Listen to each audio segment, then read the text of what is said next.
जो मनुष्य के भीतर लगातार चलता रहता है वही उसके जीवन में घटता रहता है। गौतम बुद्ध कहते हैं कि किसी व्यक्ति के भीतर हर समय काम वासना चलती रहती है तो उसके जीवन में काम वासना ही घटित होगी। यदि किसी के भीतर हर समय धन के विचार चलते रहते हैं तो उसके जीवन में धन ही घटित होगा। और यदि किसी व्यक्ति के भीतर हर समय अपने जीवन को बदलने की इच्छा उठती रहती है तो उसका जीवन भविष्य में जरूर बदल जाएगा जैसा उसने चाहा था।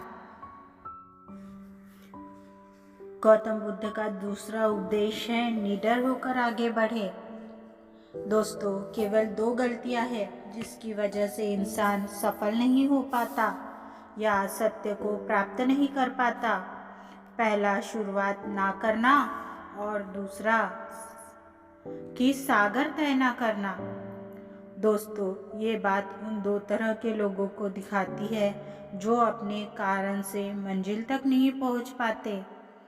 पहले वो जो भाग्यवारी नजरिया रखते हैं और दूसरे वो जो मुश्किलों से घबराकर अपने काम को अधूरा छोड़ देते हैं। दोस्तों, अगर आपको अपनी लाइफ में आगे बढ़कर सफलता को प्राप्त करना है तो आपको इन दोनों तरह के लोगों से बहुत दूर रहना चाहिए और अपने आप में एक पॉजिटिव इंसान बन जाइए। आगे बढ़िए और किसी भी काम की शुरुआत कीजिए, और जिस काम की भी आप शुरुआत करो उसे आप पूरा करने की कोशिश कीजिए, फिर सफलता आपको जरूर मिल जाएगी। गौतम बुद्ध का तीसरा उपदेश मेहनत के बिना कुछ नहीं। गौतम बुद्ध कहते हैं आलसपन और कामचोरी आपको बर्बादी की ओर ले जाने वाला एक छोटा सा रास्ता है, जबकि मेहनत अच्छा और खुशहाल जीवन जीने का एकमात्र तरीका है। मूर्ख लोग बेकार है और बुद्धिमान लोग मेहनती है। अगर आपको अपनी लाइफ में आगे बढ़ना है तो आपको मेहनत करनी होगी। दोस्तों, मूर्खों की तरह बैठे बैठे कुछ नहीं मिलता और सुनने से कुछ नहीं होता। अगर आपको अपनी लाइफ में आगे बढ़ना है तो आपको उस पर एक्शन लेना होगा, और इसीलिए बुद्ध ने कहा है मेहनत करो, क्योंकि मेहनत के बिना कुछ नहीं होता। गौतम बुद्ध का चौथा उपदेश है खुश रहना है तो अच्छा सोचिए। दोस्तों, बुद्ध ने कहा है कि जैसा हम सोचते हैं ठीक वैसा ही हम बन जाते हैं। जब मन शुद्ध होता है तब प्रसन्नता हमारा ऐसा पीछा करती है जैसे कि हमारी परछाई हमारा पीछा नहीं छोड़ती।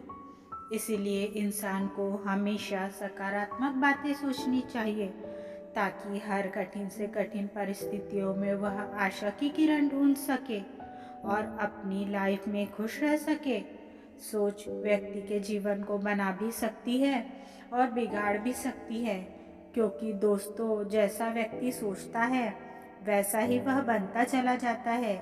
आपकी सोच का निर्माण होता है आपकी 5 इंद्रियों के द्वारा। जो वह 5 इंद्रिय है आँख, कान, नाक, जीभ और त्वचा। जैसी भी जानकारी आप इन 5 इंद्रियों के द्वारा अपने अंदर लेते हैं वैसी ही आपकी सोच बन जाती है, और जैसे आपकी सोच बनती है वैसा ही आपका जीवन बन जाता है। इसीलिए अगर आप खुश रहना चाहते हैं तो अच्छा सोचिए। गौतम बुद्ध का 5वां उपदेश है वर्तमान में जिए। दोस्तों, बुद्ध ने कहा है कि आपने आज में जिए और भविष्य का सपना मत देखिए। अपने मन को हमेशा वर्तमान क्षण पर केंद्रित करें, क्योंकि यही एक रास्ता है अपने दुख और चिंताओं से मुक्ति पाने का, और यही तरीका आपको शांति की ओर ले जा सकता है। दोस्तों, ये सभी बातें हम सब पर लागू होती है, क्योंकि अक्सर हम अपनी बुरी आदतों का रोना रोते हैं या बेहतर भविष्य की कामना करते हैं, जिसकी वजह से हम परेशान हो जाते हैं। उसके वजह से हम अपना आज खराब कर लेते हैं, जबकि आज ही सत्य है। दोस्तों, अगर हम अपना आज सुधार लेते हैं तो हमारा आने वाला कल अपने आप ठीक हो जाएगा और हमें जिस चीज़ में खुशी चाहिए उसे हम आज ही के समय में पालेंगे। वह उपदेश है, शांति से रहना है तो शांति रहने दो। दोस्तों, बुद्ध ने कहा है कि जो आपको प्राप्त हुआ है उसकी तारीफ न करे और न ही दूसरों से ईर्ष्या करे। जो लोग दूसरों से ईर्ष्या करते हैं वे लोग मन ही मन शांति कभी प्राप्त नहीं करते। इसीलिए खुद भी खुश रहिए और दूसरों को भी खुश रहने दे। दोस्तों, जो इंसान दूसरों से नफरत करता है वह कभी भी खुश नहीं रह सकता और उसकी ज़िंदगी में कभी भी खुशी नहीं आती। इसीलिए अगर आपको खुश रहना है तो आपको दूसरों को शांति से रहने दे।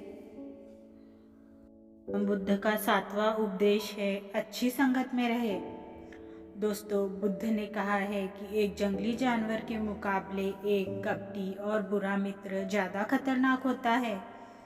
एक जंगली जानवर सिर्फ आपके शरीर को घाव कर सकता है, लेकिन एक बुरा मित्र आपके मन पर घाव कर सकता है। इसीलिए इंसान के सामाजिक और मानसिक विकास के लिए उसके आसपास के वातावरण पर जोर दिया जाता है। जैसी आपकी संगति होगी ठीक वैसे आप बनते जाएंगे। जैसी संगति में हम रहेंगे वैसा हमारा व्यवहार होगा और वैसी ही हमारी जिंदगी बनेगी। इसीलिए बुद्ध ने कहा है कि हमेशा अच्छी संगत में रहे, ना कि बुरी संगत में। गौतम बुद्ध का 8वां उपदेश है, अपने मन को नियंत्रित करें। दोस्तों, बुद्ध ने कहा है कि ना ही संसार बुरा है और ना ही संन्यास बुरा है। अगर कुछ बुरा है तो वो है व्यक्ति का विचलित मन, जो उसे कहीं टिकने नहीं देता। इसीलिए हमें हर क्षण अपने मन को समझने का प्रयास करना चाहिए। दोस्तों, जो लोग अक्सर थका हुआ महसूस करते हैं उन्हें मैं बताना चाहता हूँ कि आपकी थकावट का कारण यही है कि आपके मन अनगिनत विचार चल रहे हैं जो कि आपके शरीर की ऊर्जा को खत्म कर रहे हैं। गौतम बुद्ध का 9वां उपदेश है, व्यक्ति को व्यभिचार नहीं करना चाहिए। दोस्तों, बुद्ध ने कहा है कि व्यक्ति को व्यभिचार नहीं करना चाहिए क्योंकि व्यभिचार व्यक्ति को उसकी ही नज़रों में छोटा बना देता है और छोटा व्यक्ति कभी भी कुछ बड़ा हासिल नहीं कर सकता। गौतम बुद्ध का 10वां उपदेश है, क्रोध अग्नि के समान है। दोस्तों, बुद्ध ने कहा है कि क्रोध अग्नि के समान है। व्यक्ति उसे बुझाना तो चाहता है लेकिन वह उसमें सूखी लकड़ियां डालता है, जिसके कारण वह बुझने के बजाय और भी ज़्यादा बढ़ता है। यदि आप अपने क्रोध को खत्म करना चाहते हो तो उसे भोजन देना बंद कर देना होगा। दोस्तों, क्रोध का भोजन है बेवजह की इच्छाएं, अहंकार और जागरूकता की कमी। ना समझी, यदि आप क्रोध को ये सभी भोजन नहीं दोगे तो आपको क्रोध कभी नहीं आएगा। दोस्तों, यह थे वह गौतम बुद्ध के द्वारा दिए गए उपदेश